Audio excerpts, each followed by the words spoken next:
Hi, this is Roger, thanks for dropping by.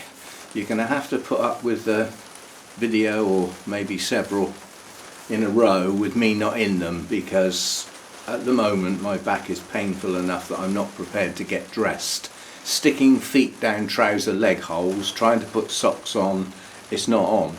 It's just not worth it. So it's a dressing gown job, and stay in. That's the best I can do at the moment. But what have we got then? The Coelogyne cristata has opened, and I thought we'd have a chat about this particular Coelogyne. There'll be a bit of generalisations in here, but I'm under the impression there are two distinct forms of this, not the varieties like Lemoniana and things like that, the named varieties. This is two forms, and it's based on, you see people's cristatas, there are some that have small rounded pseudobulbs and some that have more elongated pseudobulbs. They look quite different. If you put them next to each other with no blooms, you'd say they were two different types of Coelogyne. How these two forms come, I don't know. It could be that there is a form that's distinctive to the higher areas in China, for instance. I mean, these come from starting round in sort of northern India, Himalayas, up into Tibet actually. These are cold growers under normal conditions, and then round through into China. But there are those that are found in warmer summers, cold winters, and those that are found in cooler summers and colder winters because they're higher up. And I think that may be the two forms, those that come from higher elevations and have always been so. It could be. Anyway, it's only a theory, no proof. But, you know, I've seen people's Coelogynes, various places, over a long period of time. And I've seen these differences. You know, you can see one lovely specimen plant in a basket, perhaps 100 bulbs, and they're small round bulbs. Yeah? And then you see other plants that have got elongated, more egg-shaped bulbs. They're quite different. They're often different in colour as well. You often find the elongated ones, the egg-shaped bulbs, are a greener colour, and the smaller, more rounded ones are a more yellowy colour. They do look like two different plants, and they don't cross over. You don't tend to get a plant that's some of each. Yeah, you see what I mean? So anyway, putting that to one side, Coelogyne cristata is probably the easiest to get hold of and the most commonly found in cultivation. People that have only got one Coelogyne have probably got this one. Now, under normal circumstances, this is a cold grower. This comes from high elevations. Drier in winter, and sometimes very wet in summers, but not necessarily warm in summer. Cold, wet summers. So these, they're easy to grow. They're not necessarily easy to get a good flowering. This is cheating. This is a division, and this is a division that was probably taken from a plant with the flower spike already forming.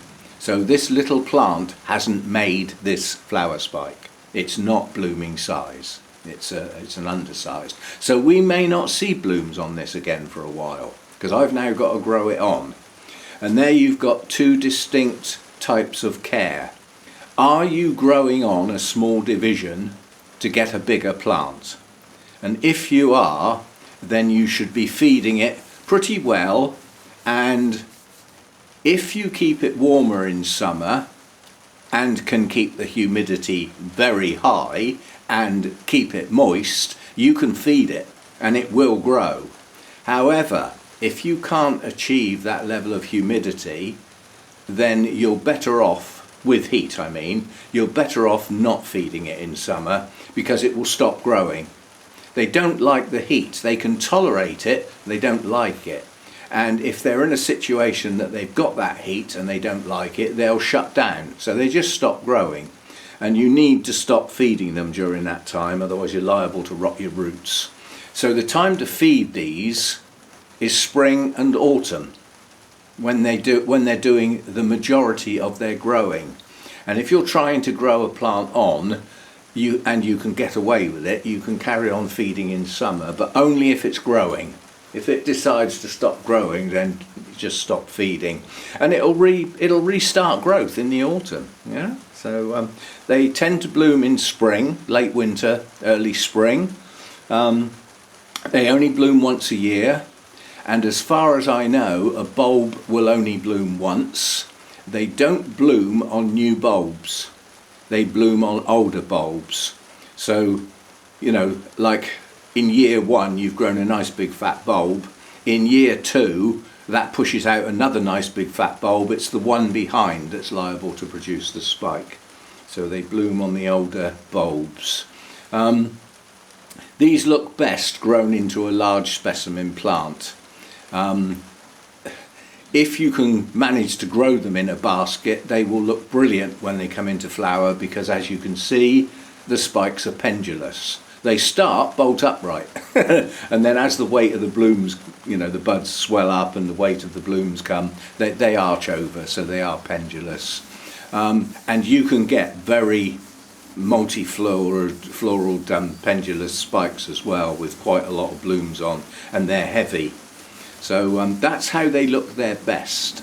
If you can't accommodate that large plant with the ability to bloom in all directions, then it might not be a good one for you. There are smaller Coelogynes you could go for. But anyway, what I've got is effectively a small division with a spike, which has come on and bloomed now. I've got it in a clay pot, stood in a clay pot. It's not planted in it because it keeps falling over because of the weight of the spike. You can see it does arch out sideways. Yeah. But we've got 3 bulbs. That's not a big plant by any means.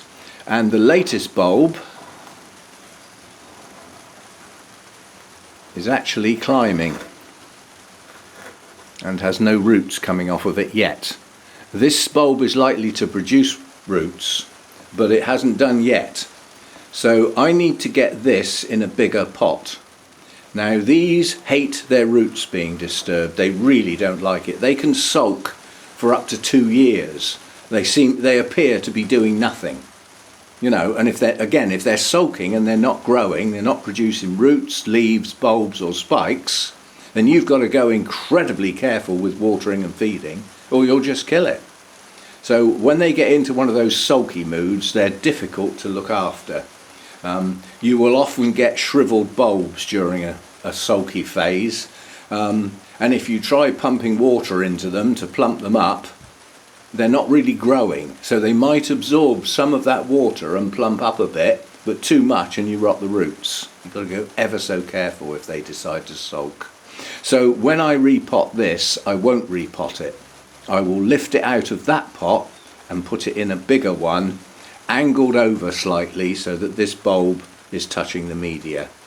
So that will be my plan. As I say, I think they're very rewarding Coelogynes.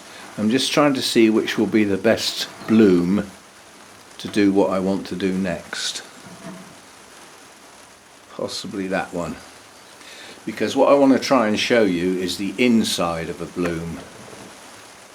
Now I'm going to use the zoom and hope it'll cope with it and not go all fuzzy.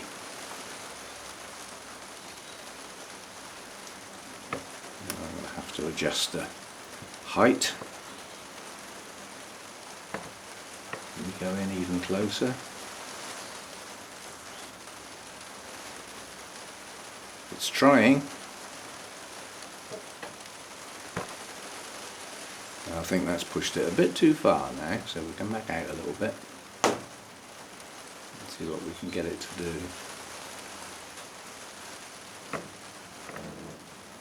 Yeah, there we go. That's what I'm after. If you look at the yellow on the inside, it's hairy. Now if I touch it, it'll go out of focus because it's only focusing because it's still. But the inside of the blooms is very, very attractive. You've got that lovely golden yellow centre to the lip, with the stripes. I think the stripes are just about showing. You can see them now. And it's hairy. It's got yellow hairs all over it, so it's very, very unusual. The other thing with these is they can, even when they're in bloom, look a little untidy. I'll show you why and what you can do about it. What you've got is, for every bud, you've got a bract, and they stay on and they look a right mess, but you can just pull them off, and all of a sudden the spike will look an awful lot more attractive without these things on. They do just pull off gently, go steady, pull the whole bud off. So, you know, you can tidy them up a bit, but they do tend to make the plant look a little untidy. So you've got the ability to do that. Nice bright green leaves, and as I said, the bulbs can vary in colour from almost yellow to quite a deep green, and they can vary in shape. As I say, they are also, I'm going to say this strangely because it'll sound weird, they are occasionally fragrant, and it's at plant level. You can get a dozen divisions, or, well, divisions is all the same plant effectively. Let's say you've got a dozen seedlings from a new crop of seedlings, and you put them all next to each other, and a couple will be fragrant and the rest won't be. And it's not down to, is the light right, have they got the right temperature? Some are and some aren't, and that's a bit unusual in the orchid world. So if you've got quite a few to choose from, it might pay you to stick your nose in them as you go along and see if there is any that stand out as being fragrant. And unless there's any differences in the blooms, then get the one with the fragrance. You've got nothing to lose. It's worth having a, if you've got multiple choice, then go through and see if you can find one with fragrance, because it's not every plant. So occasionally fragrant, which is odd.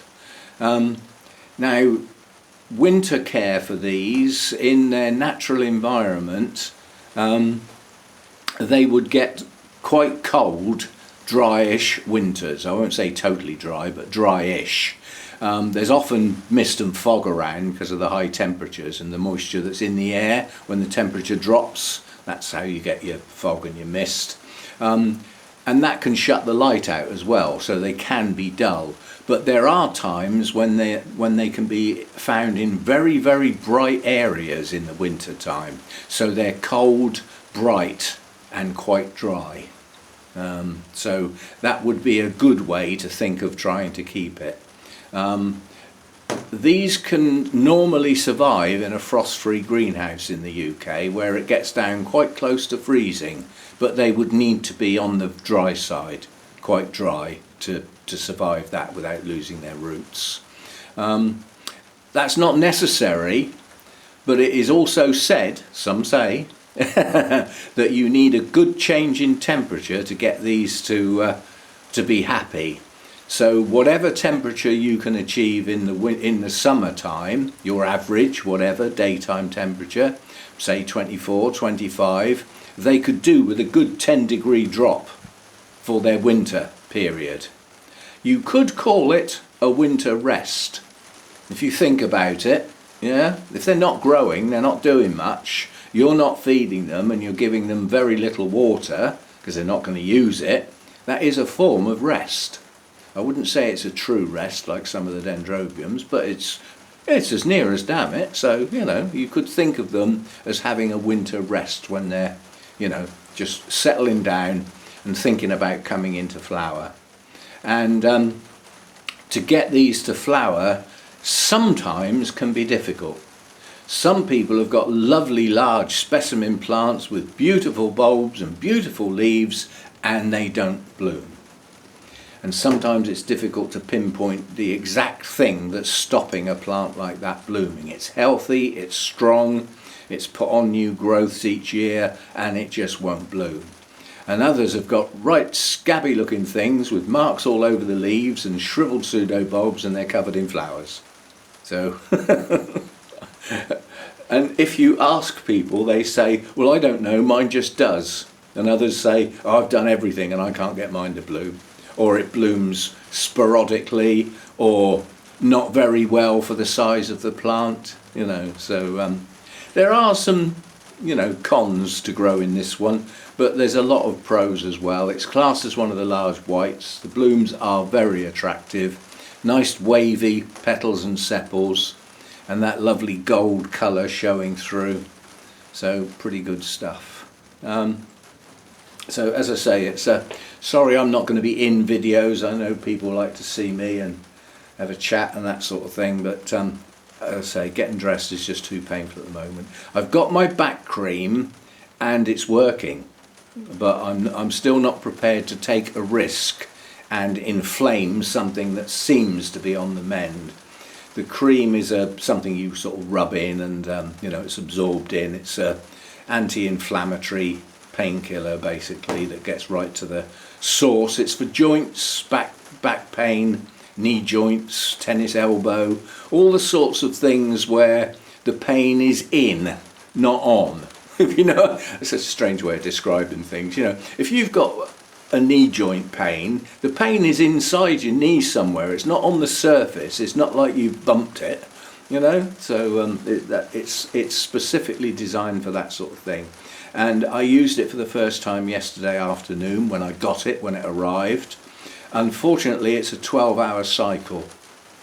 So today I waited until it got to sort of around 8 o'clock. The reason being, in 12 hours time, that will be before I go to bed. So that will be my session for the night time, if you see what I mean.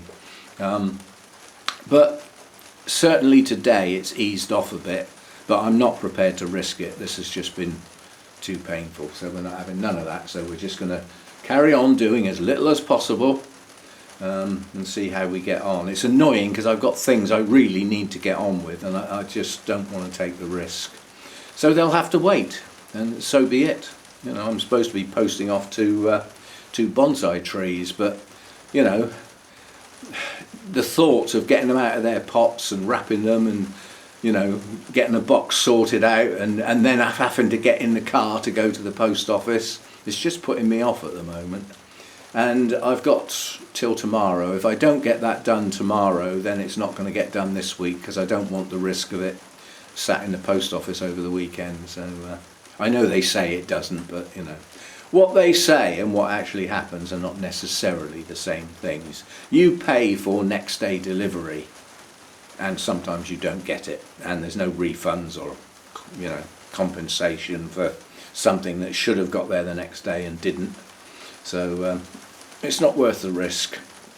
The trees are fine where they are, and when they get to their new owner, they'll be fine. When that is not critical. None of it is time critical. So we shall see. Anyway, Coelogyne cristata. I had a big one once. I had the Lemoniana variety, and I had quite a nice large plant, but it didn't like my heat in the summer in the old place, and it wasn't growing as well as it should have done. So it went to somebody else. I think that went to Sean down in Devon. Pretty sure that's who had that one. Wouldn't mind a bit of that back sometime. Now that I can grow them. It's strange actually, because the variety Lemoniana, or Lemoniana, however you want to say it, has a much paler colour in the lip, and it is more of a lemon colour than this goldy colour that we're looking at now. And that's not how it got its name. It got its name from the guy who discovered that variety and named it a Mr. Lemon. Yeah, so pure coincidence that it happens to be a more lemony colour, and that happened to be his name. So yeah, some things are not always as obvious as they might seem. But yeah, that was the one I had before. This is just the normal species, although it is this rather nice version of Coelogyne cristata, which was brought back from Asia into cultivation in this country via an MI6 spy. You've heard the story before, but yeah, he was out there doing his spying thing apparently, and yeah, bought this particularly nice version of cristata back, and it's been cultivated ever since. And the guy went on to become head of MI6, I'm told. As I say, that's a told story. I don't know that for a fact, but it came from a reliable source, let's put it that way. So there we go, Coelogyne cristata. I do have one other of the large whites, which is the Morelliana, one of those two. And I also have the named variety of that Magnifica. So I have actually got another large white. And I've also got other Coelogynes. There's a little collection building up in the background here, quietly. Some of them are only small plants to grow on, but I think I've now got either 4 or 5 different Coelogynes, something like that. So as time goes on, we will get to see those blooms. But at the moment, we'll enjoy these. These can be long-lasting, and a lot of that will depend on your temperature. If you're blooming these in warmer temperatures, they're not going to last as long as they would if it was cold. So be warned. They like to be cold, basically. They just don't like heat. They'll put up with it, unlike some, but they would prefer not to have it. So, you know, if you can grow cool, then you can grow these. Just don't keep the roots soggy when they're not growing, i.e. during winter, and if you've got heat in the summer. So, and there we go. Coelogyne cristata. Certainly, in my opinion, a very attractive orchid. Apart from these little bracts, which we could definitely do without. Anyway, see you next time. Thanks for dropping by and putting up with me not being myself this week. But it's how it is. These things happen. I'm lucky. I have to say I'm lucky because I know this is a passing phase. I will get rid of this and I will get back to normal with help. So we will get there. But it could be slow progress. It could be quick. Now that I've got my cream sorted out, it might only take a couple of days and the pain's almost gone. It might take another week. Who knows? But we'll keep going, and we will think about the show this weekend. I've been told that you can buy tickets online for this show Friday, Saturday and Sunday, and I'm told that Friday is sold out. And if people turn up and the maximum number of people are already in the building, you will be turned away and or told that you'll have to wait, and they'll do a 1 in, 1 out or 1 out, 1 in. So they've sold the maximum number of tickets, so if everybody turns up at once, nobody else is allowed in the building because of fire regs. Basically, that's what it's all about. So obviously everybody that's bought a ticket for the Friday is not going to all turn up at once. So if you do turn up on Friday, you may well be allowed in. But just be warned, there is a remote possibility that somebody can hold their hand up and say, sorry, we're full. And then you would have to wait, literally wait until some people come out and leave room for you to go in. So if I go, I will be going on the Sunday when it's cheaper. The journey time is, is 2 hours instead of 3 hours, and I should get a little bit longer at the show so that I don't have to rush around. But I'm certainly not attempting to do it if my back's still bad. So that is open-ended at the moment. I just don't know how it's going to be. So anyway, I shall see you next time. Thanks for dropping by, and sorry you've just been basically looking at a still of well, it's almost a still of a plant. It is a video, honest, it does move. But yeah, bending, mucking around and doing all that sort of stuff. Not today, maybe tomorrow, but not today. Another day of nothingness. So I shall go and process this and think about getting some breakfast. As you can gather, the little noise in the background, although it's not too bad, it is raining. Just for a change, it's raining again. Oh, and somebody wanted to... Oh, whoop, kick the tripod, why don't you? Somebody said, you've got some jonquils in the garden. I haven't heard them called that for donkey's years. They're daffodils. Well, they're actually, technically, they're narcissus. But, yeah, somebody said, you've got jonquils in the garden. Well, these are bulbs that I planted last year, so these are mine. Don't know how close I can get. Ooh, don't wobble the camera. But yeah, those are a nice double. So they look quite nice. Recently opened, I suppose. There's a couple of clumps of those.